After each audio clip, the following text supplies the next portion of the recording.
Assalamualaikum warahmatullahi wabarakatuh. Selamat pagi anak-anak ibu semua. Perkenalkan, nama Ibu Oom Darsomi. Ibu mengajar geografi dan sejarah Indonesia. Mudah-mudahan pada kesempatan ini kalian dalam keadaan sehat walafiat dimanapun kalian berada. Pada kesempatan ini Ibu akan membahas tentang sedikit cara belajar efektif. Mungkin ada beberapa poin yang akan Ibu sampaikan. Hanya 15 poin cara pembelajaran efektif sendiri. Sebagaimana kita ketahui, yang namanya manusia tidak lepas dari yang namanya belajar, dan belajar. Dari mulai bayi sampai kita tua pun belajar sendiri, kita masih tetap dihadapkan untuk belajar. Nah, contoh halnya ketika kita masih bayi, kita diajarkan dengan orang tua. Ingat, ibu adalah sebagai faktor utama yang pertama mengajarkan kita ketika kita bayi. Belajar berbicara, belajar makan, belajar berjalan, itu dari orang tua kita sendiri, terutama dari seorang ibu. Ibu akan bahas tentang setiap manusia memiliki kewajiban untuk belajar. Nah, tadi ibu sebutkan semenjak kita dilahirkan, kita telah dihadapkan dengan kewajiban untuk belajar. Untuk belajar untuk makan, untuk makan, berjalan, sehingga kita besar, kita belajar di sekolah dan juga dari lingkungan sekitar. Nah, belajar memang memiliki arti yang sangat luas, namun kata belajar sering identik dengan kewajiban seorang anak sekolah atau mahasiswa sebagai pelajar di sekolah formal. Nah, meskipun belajar kita lakukan dalam kehidupan kita sehari-hari, terkadang banyak orang berasumsi bahwa belajar merupakan hal yang tidak menyenangkan.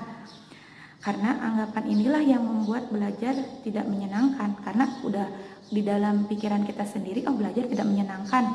Tapi kalau misalkan kita bisa memindset pembelajaran itu sangat efektif, sangat menyenangkan, nah beda lagi pemaknaan belajar itu sendiri. Nah, di sini, oleh karena itu pada kesempatan ini Ibu akan sedikit membahas tentang bagaimana cara belajar efektif menurut psikologi. Ada 15 poin yang akan Ibu bahas pada kesempatan ini. Yang pertama yaitu rasakan kebutuhan untuk belajar. Kenapa rasa kebutuhan? Nah, kalau misalkan kita udah menanamkan kebutuhan untuk belajar. Nah, di situ akan menjadi kita dalam diri kita akan menjadi bersemangat, mood kita akan bersungguh-sungguh dalam belajar tersebut. Nah, yang pertama. Yang kedua yaitu belajar dimanapun yang kita suka. Belajar dimanapun yang kita suka, terserah mau tempatnya itu mau di lapangan, di area sekolah, di dalam gedung, di kamar, sehingga kalian menciptakan belajar dimanapun kita suka. Misalkan di sini memilih tempat belajar yang kita sukai, tentu akan membuat kita senang dan merasa nyaman untuk belajar.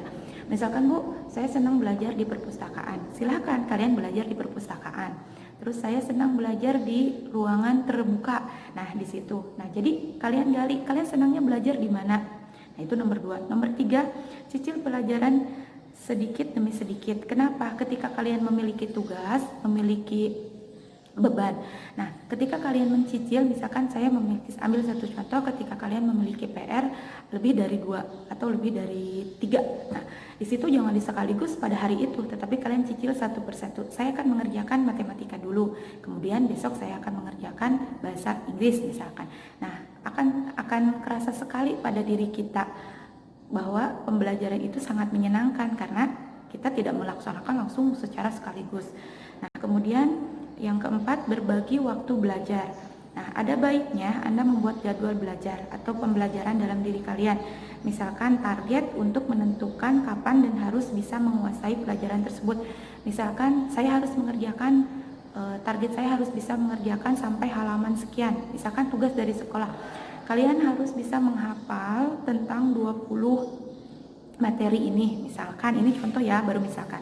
Nah, kalian buat target, hari ini saya harus bisa menghafal dari 1 sampai 2, misalkan tentang konsep-konsep geografi. Ada 10 konsep geografi, saya harus menghafal dari 10 konsep tersebut untuk hari ini hanya 2. Nah, di situ nanti perlahan-perlahan target tersebut akan tercapai, pembuatan target.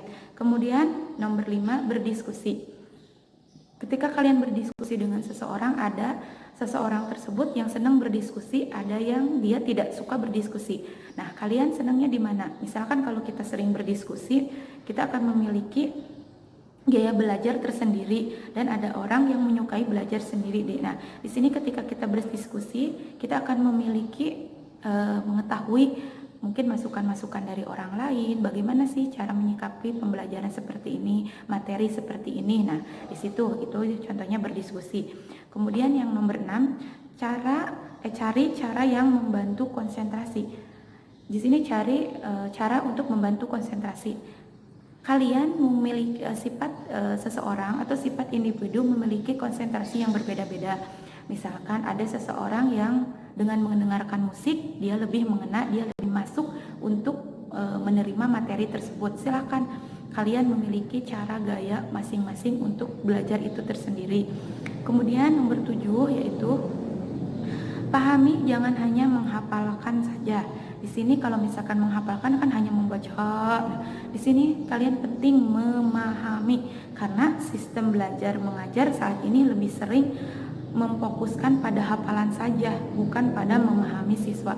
Di sini lebih memahami, kalian harus pahami dulu apa yang akan kalian pelajari, apa akan yang kalian lakukan. Nah, di sini harus lebih memahami ya, Nak. Kemudian nomor 8, jangan malu untuk bertanya. Kenapa jangan malu untuk bertanya? Ketika kalian tidak tahu jalan, ketika kalian tidak tahu arah, kemana tujuan kalian akan berlabuh. Masa, misalkan gini, kalian mencari alamat. Ketika kalian tidak mengetahui ataupun bertanya, walaupun emang menggunakan Google Map, tapi setidaknya kadang ada Google Map ataupun informasi yang dari handphone ada yang tidak akurat. Setidaknya kita dengan bertanya, apa salahnya? Ada istilah malu bertanya sesat di jalan, dan memang itu ada pada kenyataannya, pada kenyataan saat ini mungkin sering. Nah, di sini jangan malu untuk bertanya ketika kalian tidak mengerti dalam hal pelajaran apapun, masalah apapun. Usahakan kalian bertanya. Bertanya untuk, bukan bertanya artinya kita bodoh ya, tetapi kita bertanya untuk lebih memahami arti makna yang sebenarnya tentang misalkan satu tentang materi tersebut. Nah, kemudian nomor 9 yaitu coba terus mesti gagal. Nah, ada istilah gagal adalah kesuksesan yang tertunda. Nah, di sini ketika kalian sudah mencoba terus, ketika kalian sudah mencoba beberapa kali, insya Allah nanti di kemudian hari kalian akan menjadi sukses, karena kegagalan itu sukses yang tertunda. Jadi jangan sampai kalian putus asa ketika kalian gagal. Ya sudah, saya sudah gagal. Jangan, Nak. Ibu yakin kalian memiliki motivasi pembelajaran yang sangat bagus. Ketika kalian gagal, kalian akan terus mencoba, menggali, mencari informasi sehingga kalian bisa meraih kesuksesan itu sendiri. Nah, yang ke-10 yaitu sukai mata pelajaran.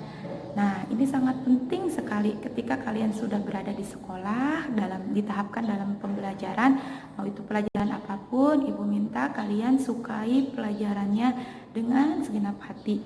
Karena semua mata pelajaran yang kalian pelajari, yang kalian ampuh itu sangat berpengaruh terhadap keberhasilan kalian sendiri, karena dari satu mata pelajaran itu akan sangat berkaitan. Nah, Ibu minta sukai mata pelajaran apapun itu sehingga kalian bisa menjadi berhasil.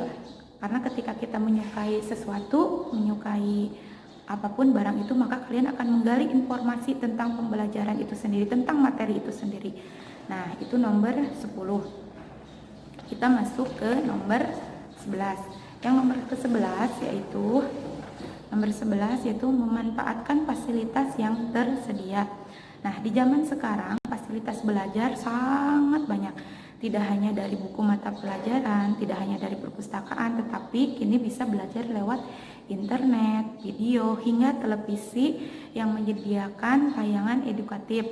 Nah, di sini pembelajaran tidak hanya dari kalau dulu mungkin hanya lewat buku, tapi sekarang Ibu yakin kalian sudah cerdas, sudah bisa live streaming, lihat tentang pembelajaran yang ada, tentang video, tentang di internet, tentang YouTube. Kalian tinggal bisa melihat, tinggal mengklik bagaimana cara misalkan mencari materi tentang siklus hidrologi. Nah, kalian sudah bisa mencari itu lewat lewat internet ataupun YouTube, caranya bagaimana prosesnya. Nah, seperti itu.